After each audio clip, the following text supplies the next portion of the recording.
Halo, selamat pagi adik-adik. Adik-adik,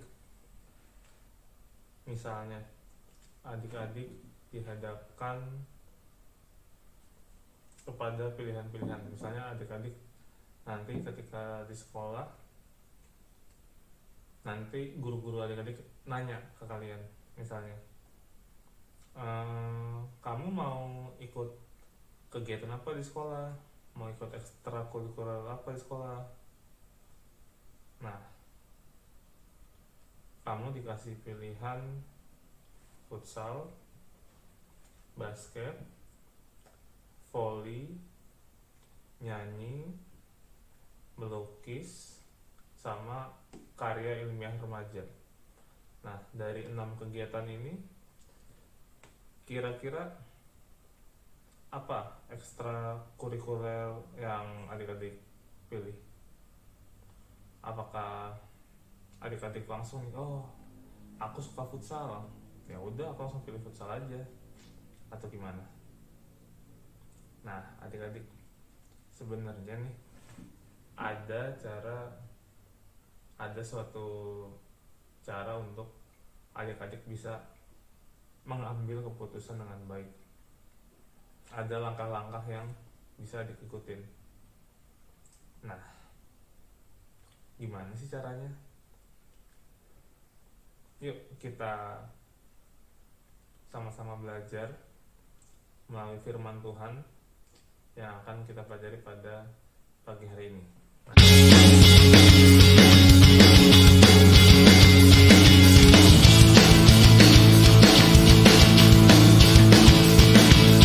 Tapi sebelum kita membuka Alkitab kita, yuk mari kita bersatu dalam doa.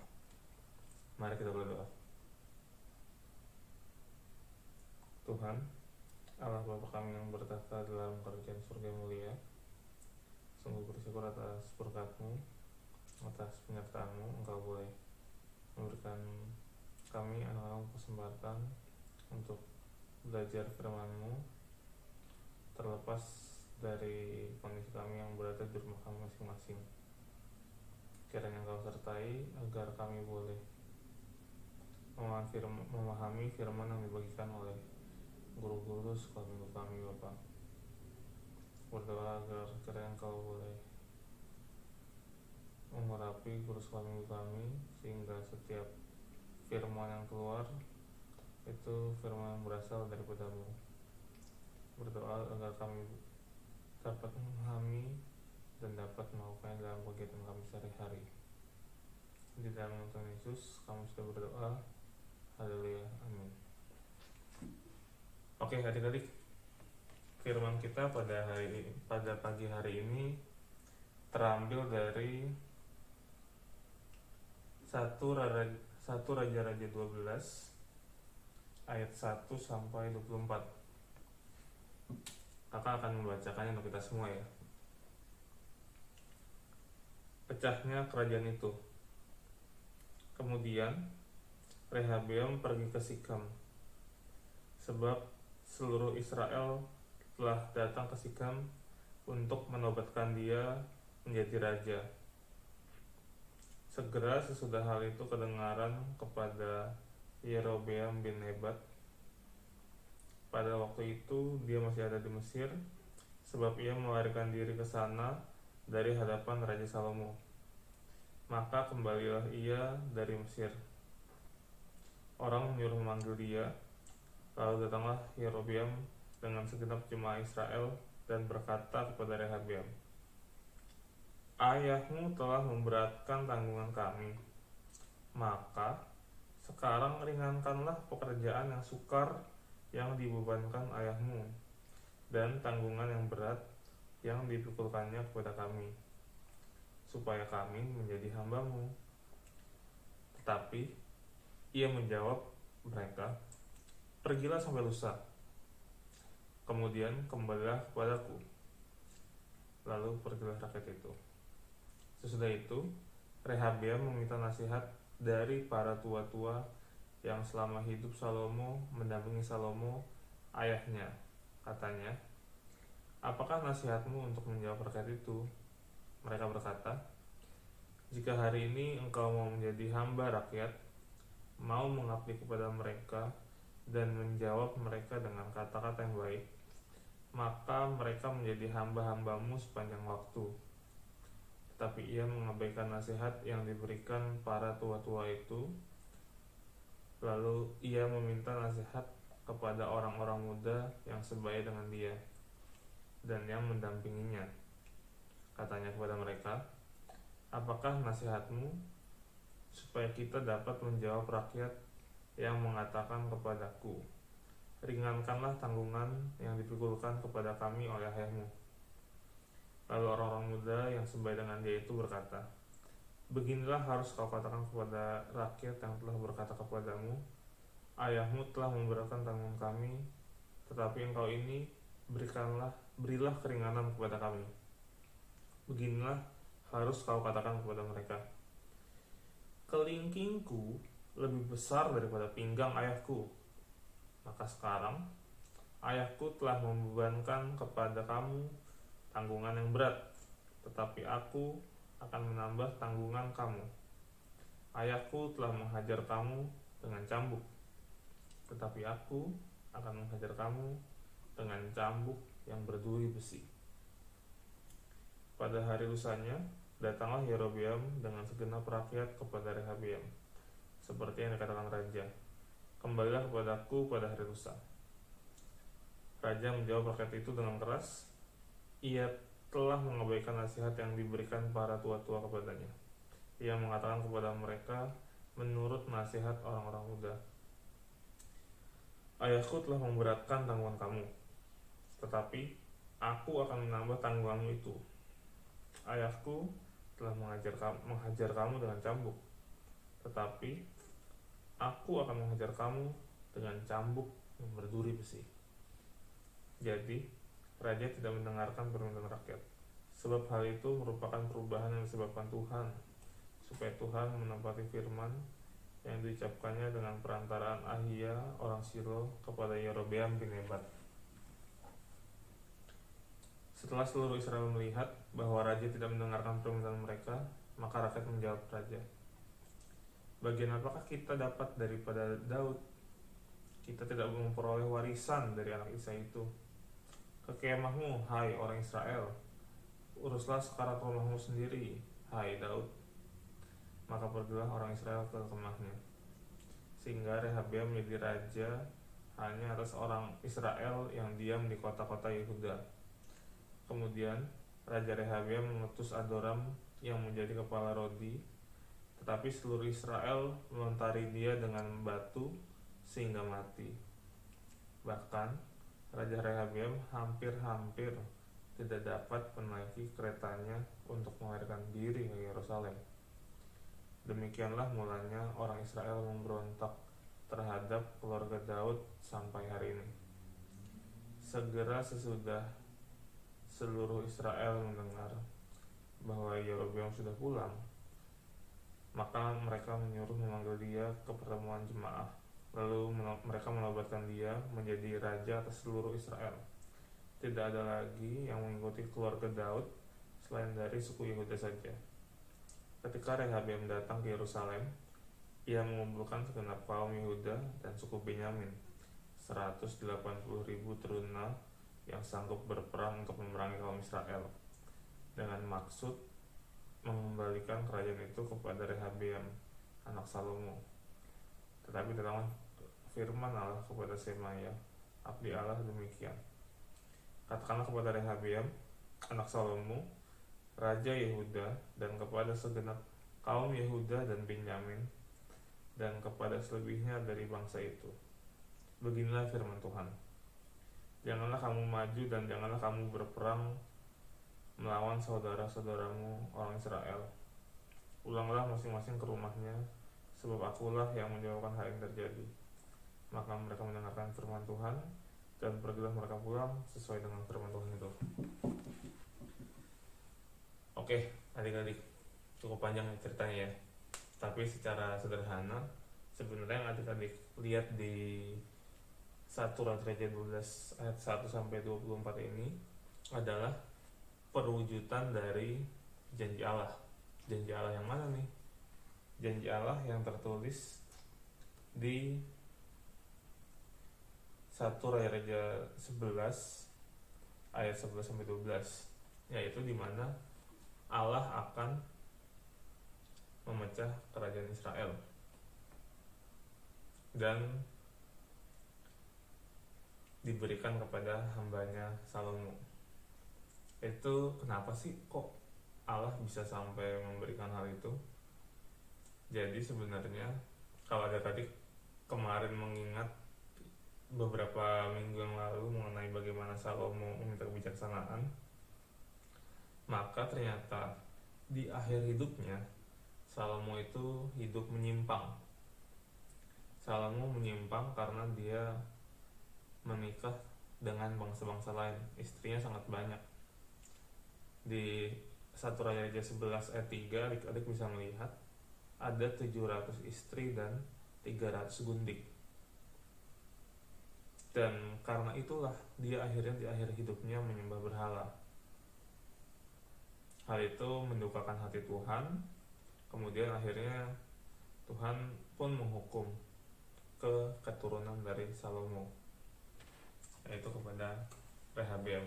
Untuk selengkapnya adik-adik bisa baca di 1 Raja 11 di perikop sebelumnya, di pasal sebelumnya. Oke, adik-adik. Di sini kalau adik-adik lihat, ini bagaimana seorang raja baru, anaknya Salomo, yang naik tahta ketika Salomo meninggal. Dia didatangi oleh rakyat yang diwakili oleh salah satu hamba Salomo yang dulu diusir. Itu tertulis di ayat 2 nya, di 1 Raja 12 ayat 2. Jadi Yerobeam ini mewakili seluruh bangsa Israel untuk meminta keringanan. Rakyatnya memohon keringanan yang dimintakan melalui Yerobeam. Kemudian di situ respon Rehabeam apa? Di ayat 5 dari bisa lihat, pergilah sampai lusa, kemudian kembali kepadaku. Nah, adik-adik, sesuai dengan premis yang kakak sampaikan di awal tentang bagaimana kita mengambil keputusan yang baik, maka salah satu langkahnya ada bisa dilihat di ayat 5 ini.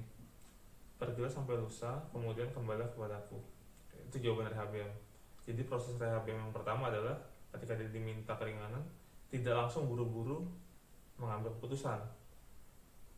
Dia meminta waktu untuk berpikir. Di sini adalah 2 hari, lusa. Kemudian selanjutnya apa? Setelah dia minta waktu berpikir, apa dia mikir sendiri? Aduh, gimana ya? Apa nih yang harus aku lakukan? Gitu. Apa dia panik? Dia kebingungan gitu, muter-muter di singgasananya? Oh, enggak. Dia langsung nanya. Pertama dia nanya ke siapa? Dia nanya, kalau dia bisa lihat di ayat ke-6. Dia pertama nanya ke tua-tua, kepada para penasihat ayahnya yang dulu mendampingi ayahnya. Di situ penasihat ayahnya, para penasihat ayahnya bilang, ya udah dikasih keringanan aja. Sederhana seperti itu. Itu adik-adik bisa lihat di ayat ke-7. Jadi setelah ada waktu untuk berpikir, jadi ketika adik-adik diminta untuk mengambil keputusan, adik-adik berpikir dulu, minta waktu untuk berpikir, siapkan waktu untuk berpikir. Itu yang pertama. Kemudian yang kedua, adik-adik setelah itu nggak cuma berpikir sendiri aja, tapi minta pendapat kepada yang lebih tua. Di sini kan para tetua yang dulu mendampingi Raja Salomo ya, Rehabeam ini minta pendapatnya ke situ. Terus yang ketiga apa? Oh, nggak cuma sekedar itu, nggak cuma sekedar minta satu pihak nih untuk ngasih pendapat, satu golongan, tapi dia nanya juga ke yang muda. Di sini ada di ayat 9. Nah, sayangnya yang muda ini memberi masukan yang kurang baik, jawaban yang sombong. Itu ada di ayat 10. Kelingkingku yang terakhir ya, kelingkingku lebih besar daripada pinggang ayahku. Adik-adik bayangin, kelingking dibandingin sama pinggang, padahal Raja Salomo juga terkenal punya badan yang besar.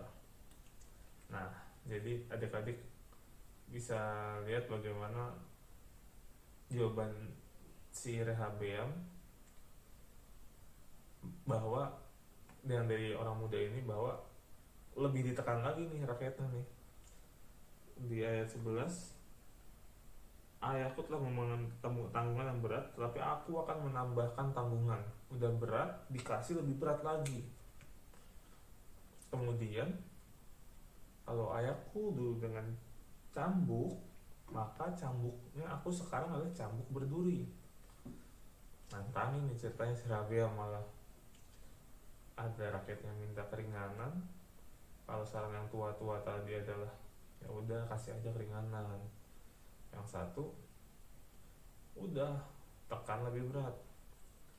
Nah, sayangnya di sini Rehabeam mengambil keputusan yang salah, dimana pada akhirnya kalau adik baca seterusnya, akhirnya di ayat ke 15-16 itu setelah diberikan jawaban, rakyat pun memberontak.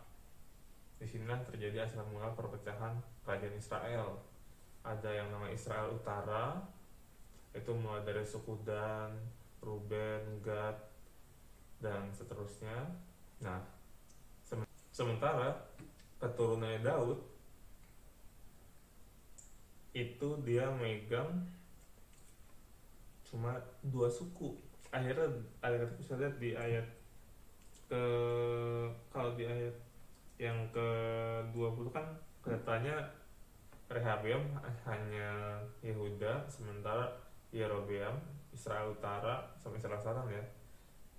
Yerobeam dan Israel Utara itu semua suku, sementara sisanya Rehabeam hanya Yehuda. Tapi di ayat yang ke-21 itu akan kelihatan kalau ternyata bukan cuma Yehuda aja.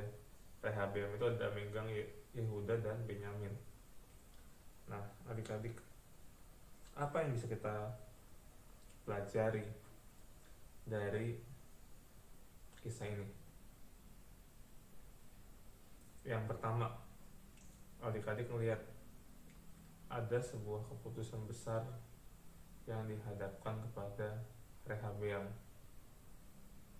yaitu ketika rakyatnya melalui Yerobeam menghadap kepada dia, kemudian meminta keringanan. Itu sampai di ayat 4. Nah, yang menghadap ini juga bukan orang sembarangan, tapi juga musuh ayahnya. Di sini ada satu poin positif dari Rehabeam.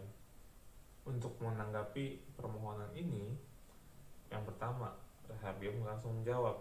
Dia minta untuk ada waktu untuk berpikir. Itu yang pertama yang bisa kita pelajari.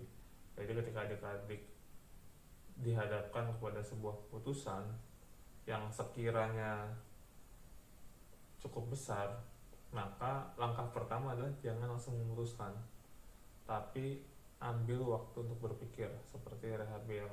Bahkan inisiatif minta waktu untuk berpikir. Yang kedua apa? Kalau saya bisa lihat di ayat 6 sampai ayat 11. Dia tidak langsung dan tidak hanya berpikir sendiri, tapi dia akhirnya minta pendapat kepada orang lain. Jadi dia gak merasa paling pintar, tapi dia ngobrol, dia nanya. Meskipun dia yang paling tinggi, dia adalah raja Israel waktu itu seluruh 12 suku, tapi di situ dia tidak menonjolkan bahwa dia raja, tapi dia malah minta pendapat kepada orang lain, yaitu dalam kasus ini adalah kepada penasihat ayahnya. Kemudian yang ketiga, dia tidak hanya minta pendapat ke satu pihak, jadi ada second opinion bahasanya, ada pendapat lainnya. Jadi tidak hanya minta kepada pendapat tua-tua, tapi dia juga minta kepada pendapat golongan muda.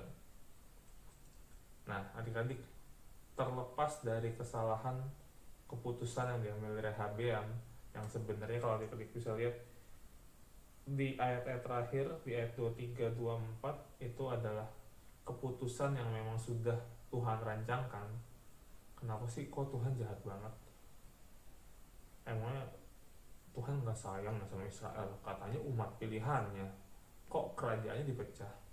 Bukan gitu adik-adik, tapi itu memang sebuah rencana besar Allah, di mana pada akhirnya keselamatan itu tidak hanya milik keturunan Abraham, tidak hanya milik keturunan dari Israel, keturunan dari Yakub, tapi bisa terbuka kepada seluruh bumi, kepada seluruh manusia, di mana akhirnya adik-adik dan kakak diselamatkan melalui Tuhan Yesus. Jadi memang rencananya ini udah dari ribuan tahun yang lalu, nggak sekedar baru besok mau apa ngapain baru rencana hari ini, bukan.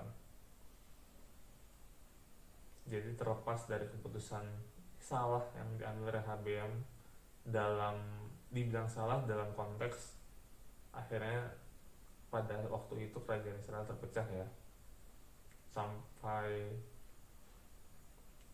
pada akhirnya meskipun dia salah, tapi dia sudah setidaknya mempunyai sistematika, mempunyai urutan bagaimana sih cara mengambil keputusan besar dengan baik.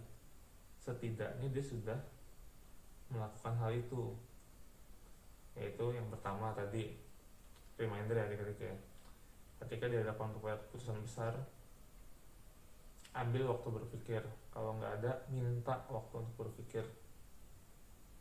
Yang kedua, ketika adik-adik berpikir, adik-adik harus punya kerendahan hati untuk bertanya kepada pihak lain, setinggi apapun status adik-adik, sehebat apapun adik-adik merasa diri adik-adik itu hebat, sepintar apapun kalian, semampu apapun kalian, tetap buat sebuah ruang untuk kalian bisa bertanya kepada orang lain. Yang ketiga, tanya nggak cuma ke satu orang atau satu pendapat, tanya ke beberapa pihak. Setidaknya itu akan mengeliminasi kemungkinan sistemik adik-adik. Setidaknya adik-adik udah bener lah proses berpikirnya, terlepas dari nanti adik-adik ngambil keputusan yang mana, itu kan akhirnya baru bisa ditinjau salah benernya setelah waktu yang akan menjawab. Nah, sama seperti kasus tadi, ekstrakurikuler. Adik-adik ketika dihadapkan kepada 6 pilihan tadi, kira-kira apa nih yang harus adik-adik lakukan? Apakah langsung tuh ada formulirnya, adik-adik langsung centang futsal, adik-adik langsung centang melukis, apa itu? Atau karena adik-adik bingung milih yang mana, langsung dicentang semua nomornya? Atau seperti Rehabeam tadi, adik-adik minta waktu untuk berpikir, adik-adik ngobrol ke teman-teman adik-adik ngobrol ke orang tua adik-adik, baru kemudian memutuskan mau ngambil ekskul yang mana. Kakak harap adik-adik udah tahu ya di antara 2 pilihan itu yang mana yang harus diambil. Oke, adik-adik, itu yang bisa kita pelajari dari Rehabeam pada kisah kita pada pagi hari ini. Kakak harap kita bisa belajar dari Rehabeam mengenai bagaimana sistematika dia mengambil sebuah keputusan, apalagi itu keputusan yang besar. Dan kakak yakin di masa depan adik-adik akan banyak sekali mengambil keputusan-keputusan yang penting. Jadi kakak harap adik-adik tetap mengingat bagaimana dari kisah Rehabeam ini adik-adik dapat mengambil sebuah keputusan. Oke adik-adik, kita tutup kebaktian kita pada pagi hari ini. Mari kita bersama doa. Tuhan, Allah Bapa kami yang bertahta dalam kerajaan surga yang mulia, terima kasih Bapa atas berkat-Mu, atas penyertaan-Mu. Engkau boleh memberikan kami kesempatan untuk bersama-sama bicara firman-Mu dari Raja Rehabeam Bapa.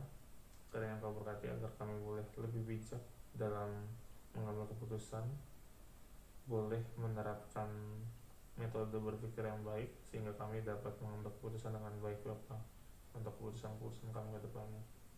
Ya Bapa, berdoa untuk orang tua kami, kiranya Engkau berkati agar orang tua kami boleh Engkau berikan kesehatan yang baik, Engkau berikan kekuatan, umur panjang, juga semangat dalam mereka masing-masing di pekerjaannya. Kiranya boleh menjadi berkat baik bagi keluarga kami maupun bagi sesama di sekitar kami.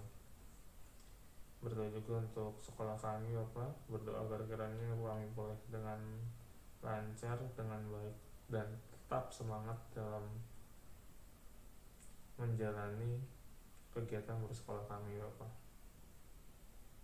Bapak berdoa juga untuk gereja kami dalam setiap aktivitas peribadahan yang masih menuju adaptasi proses normal yang baru.